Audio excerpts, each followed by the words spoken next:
Welcome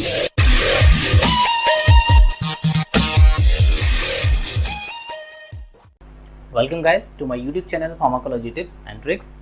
और आज हम यहाँ देखने वाले एक स्पेशल टॉपिक के बारे में जिसका नाम है एंजाइना। ओके, सो एंजाइना के पैन के बारे में आपने कई बार सुना होगा, एंजाइना पेक्टोरिस के बारे में आपने सुना होगा। ओके, तो आज इसी को जो है हम थोड़ा डिटेल में डिस्कशन करने वाले हैं कि एंजाइना क्या होता है, and it is very important for the B pharmacy and D pharmacy student. Okay, जो कि बी फिफ्थ सेमेस्टर में होंगे या डिप्लोमा में होंगे। ओके, इसके अलावा मेडिकल स्टूडेंट्स, राइट, इसके अलावा कॉम्पिटिटिव एग्जाम के लिए जो प्रिपरेशन कर रहे हैं उसके लिए भी काफ़ी ज़्यादा इंपॉर्टेंट है। सो गाइस, चलिए स्टार्ट करते हैं आज का वीडियो।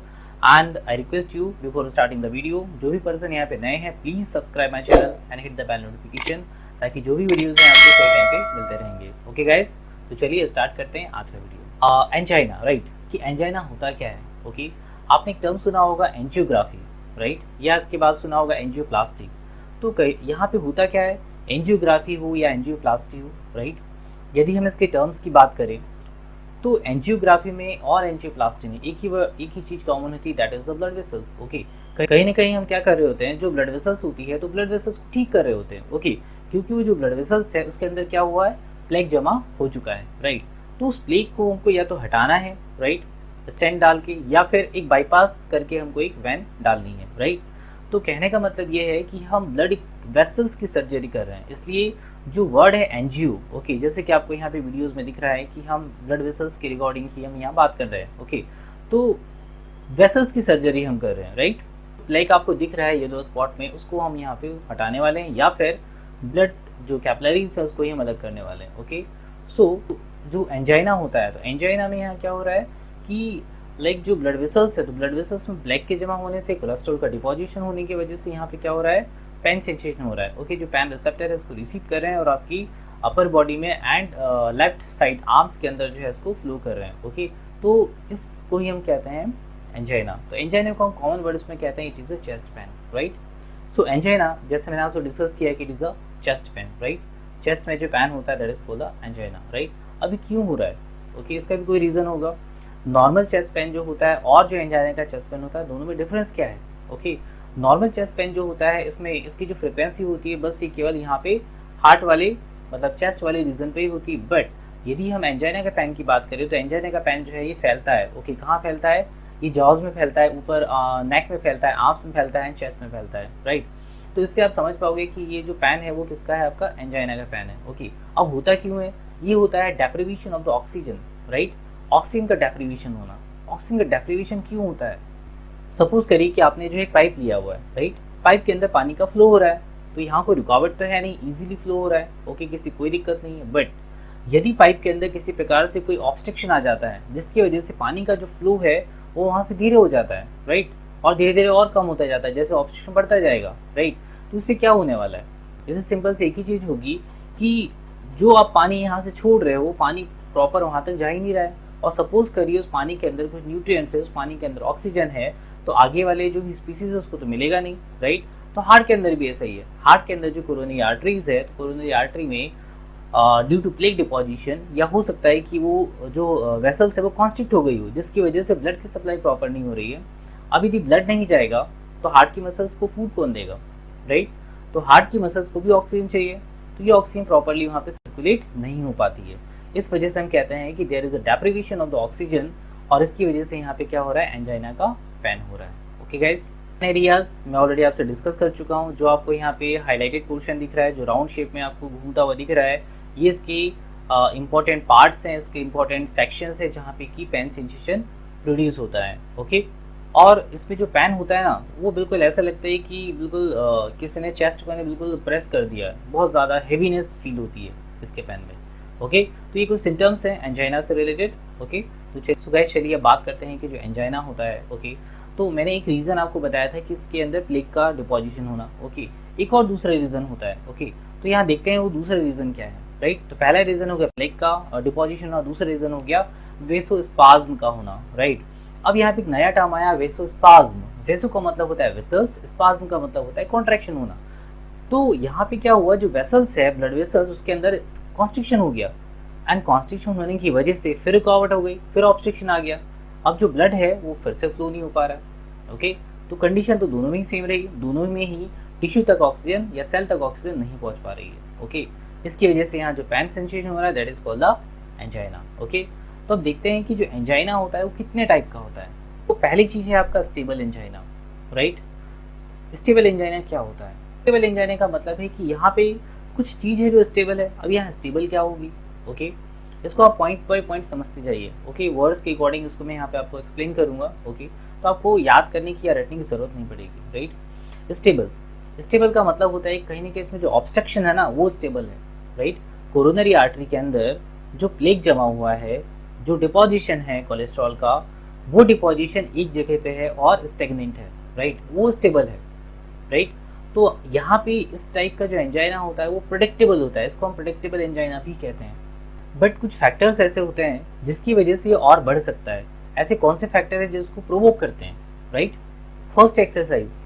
ओके, अब एक्सरसाइज से क्या रिलेशन है एंजाइना का? ओके, एंजाइना था क्या हमारा? एंजाइना था कि टिश्यू तक, मतलब जो हार्ट की जो वॉल है उसका जो टिश्यू है वहां तक ऑक्सीजन की प्रॉपर सप्लाई नहीं हो पा रही थी, इस वजह से यहाँ पे एंजाइना का पैन हो रहा था। अब एक्सरसाइज में क्या प्रॉब्लम है? एक्सरसाइज करना तो अच्छा होता है, ओके, बट ऐसा पर्सन जिसको एंजाइना का पैन है और वो एक्सरसाइज करता है, ओके, जिसके हार्ट में कोलेस्ट्रॉल का डिपोजिशन है और वो एक्सरसाइज करता है, तो उसमें क्या होगा? जब आप एक्सरसाइज करोगे तो बॉडी को क्या चाहिए? ऑक्सीजन चाहिए। ओके, बॉडी को ऑक्सीजन चाहिए, तो बॉडी को ऑक्सीजन कहाँ से मिलेगी? ऑब्वियसली जो हार्ट है वो ब्लड सप्लाई करेगा, पंप आउट करेगा पूरी बॉडी में, तभी ऑक्सीजन की सप्लाई हो पाएगी, राइट। नाउ हार्ट जो है वो पूरी बॉडी में सप्लाई तो कर रहा है, बट खुद की जो वेसल्स है, खुद की जो बोलना चाहिए मसल्स है, राइट, बिकॉज मायोजेनिक होता है तो मसल्स है, तो उसकी जो सेल्स है खुद को ऑक्सीजन नहीं मिल पा रही। क्यों? क्योंकि वहाँ प्लेग जमा है, राइट। तो जैसे ही बॉडी में ऑक्सीजन की डिमांड बढ़ती है, हार्ट को ओके ज़्यादा काम करने की ज़रूरत पड़ती है, और वो ज़्यादा काम करेगा तो उसको फूड भी तो चाहिए। वो फूड कहाँ से आएगा?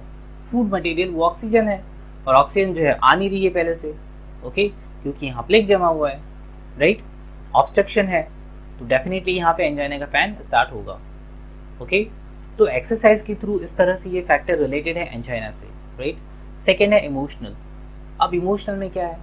यदि आप इमोशन लेते हो, ओके, इमोशन फुल हो जाते हो, अगेन ये रिलेट करता है आपके ब्रेन से, बिकॉज जब भी आप इमोशन फुल होते हैं, यदि स्ट्रेस कंडीशन में आ जाते हैं, तो उस कंडीशन में अगेन सिंपैथेटिक नर्वस सिस्टम जो है एक्टिवेट हो जाता है, कार्टिसोल हार्मोन को एक्टिवेट करता है, ओके, और इसकी वजह से यहाँ पे क्या होता है? बीपी के बढ़ने के चांसेस होते हैं, बिकॉज यहाँ पे वेसल्स कॉन्स्ट्रिक्ट हो सकती हैं, ओके, इस वजह से एंजाइना का पैन यहाँ पे बढ़ सकता है। ओके गाइज, नाउ चलते हैं थर्ड की तरफ, हेवी मील। ओके, तो हेवी मील जो ओबेसिटी वाले जो पीपल्स होते हैं, जो ज़्यादा खाना खा लेते हैं, ओके, यहाँ भी वेसल्स के चांसेस होते हैं कि वो वहाँ पे क्या करेगा? वेसल कॉन्स्ट्रिक्शन करेगा, ओके। तो इस वजह से यहाँ पे इन तीनों रीजंस की वजह से ये प्रोवोक्ड करते हैं किसको? एंजाइना को, राइट। ये डायरेक्ट रीजन नहीं है, बट ये उसको प्रोवोक कर देंगे, ओके। सो यदि किसी को इस तरह से एंजाइना का पैन होता है तो उसको रेस्टिंग कंडीशन में रहने के लिए कहा जाता है, बिकॉज जैसी रेस्टिंग कंडीशन में वो रहेगा तो उसमें ऑक्सीजन कंजप्शन जो होगा, वो उसकी कंजप्शन की जो डिमांड होगी वो कम हो जाएगी, ऑक्सीजन डिमांड कम हो जाएगी हार्ट के टिश्यू के अंदर, ओके, और वो नॉर्मलाइज हो जाएगा, राइट।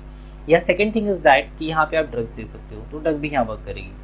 तो चलिए बात करते हैं आप सेकेंड पार्ट की, अनस्टेबल एंजाइना की, राइट।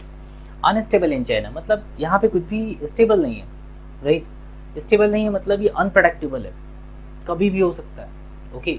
कभी मतलब यदि आप रेस्ट कंडीशन में हो तो भी हो सकता है। मतलब हमने तो स्टेबल में कहा कि भाई आप जो है वर्कआउट करोगे, हेवी वर्कआउट करोगे तब आपको होगा, तब आपको अटैक आएगा, बट यहाँ पे क्या हो रहा है?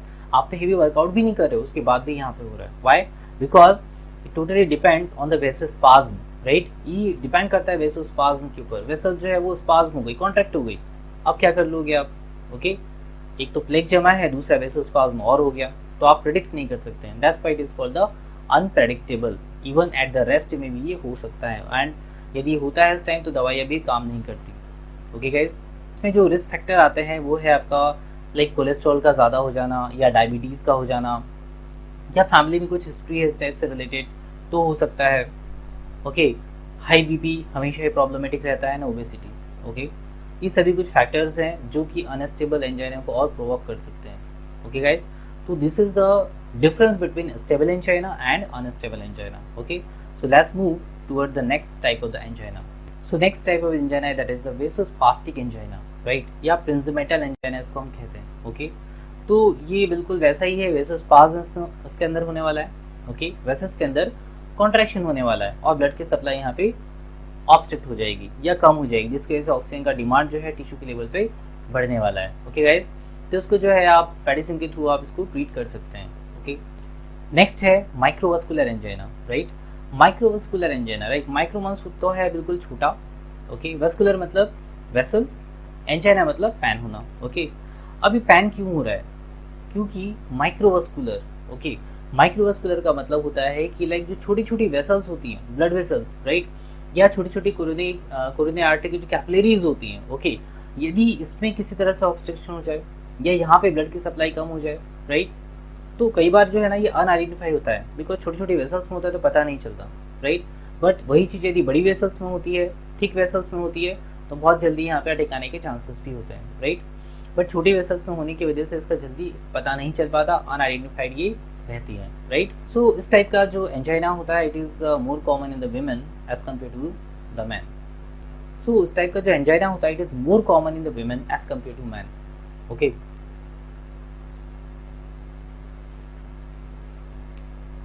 यहाँ पे इसकी यदि हम फिजियोलॉजी को देखें, ओके, तो ये इस टाइप से जो माइक्रोवास्कुलर मैं कह रहा था आपको कि माइक्रोवास्कुलर का मतलब होता है छोटी छोटी ब्लड वेसल्स। ओके, जो आपको यहाँ डायग्राम में दिख रही है कि बहुत छोटी छोटी कैपिलरीज हैं जिसके अंदर यदि कुछ डिपोजिशन होता है। ओके, और ये बहुत ही मतलब अनआइडेंटिफाइड होती है। नेक्स्ट हम देखने वाले हैं माइक्रोवास्कुलर एंजाइना। राइट, अब माइक्रोवास्कुलर से क्या मीनिंग है?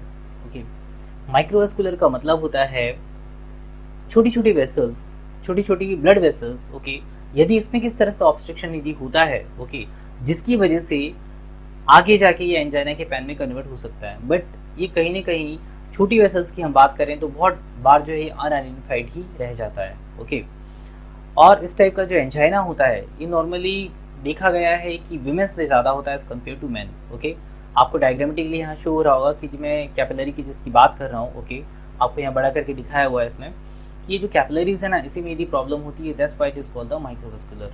ओके गाइस, अब बात कर लेते हैं इसकी ट्रीटमेंट की। राइट, तो ट्रीटमेंट में कौन कौन सी स्ट्रेटजी यहाँ पे फॉलो हो सकती है?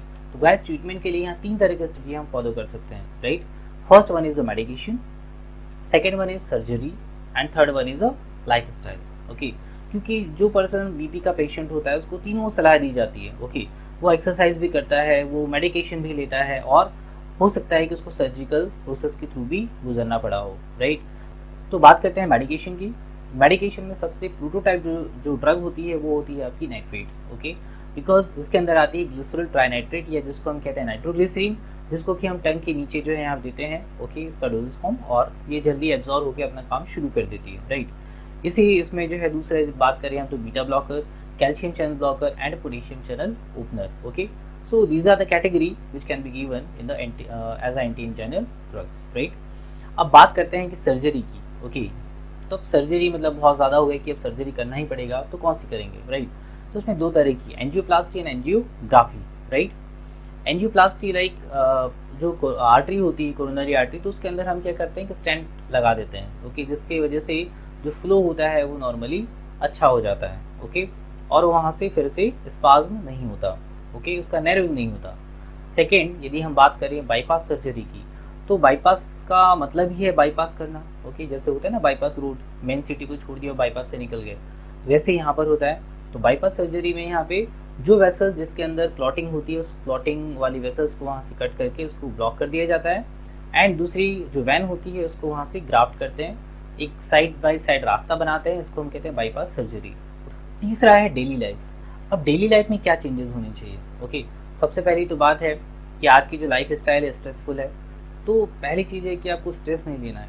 Right, second thing is that कि जो लोग भी अल्कोहल का इंटेक करते हैं, भाई प्लीज़ उसको लिमिटेड कर दो। ओके, अल्कोहल इंटेक जो है उसको लिमिटेशन करना है आपको। राइट, ओवर ईटिंग से बचना है।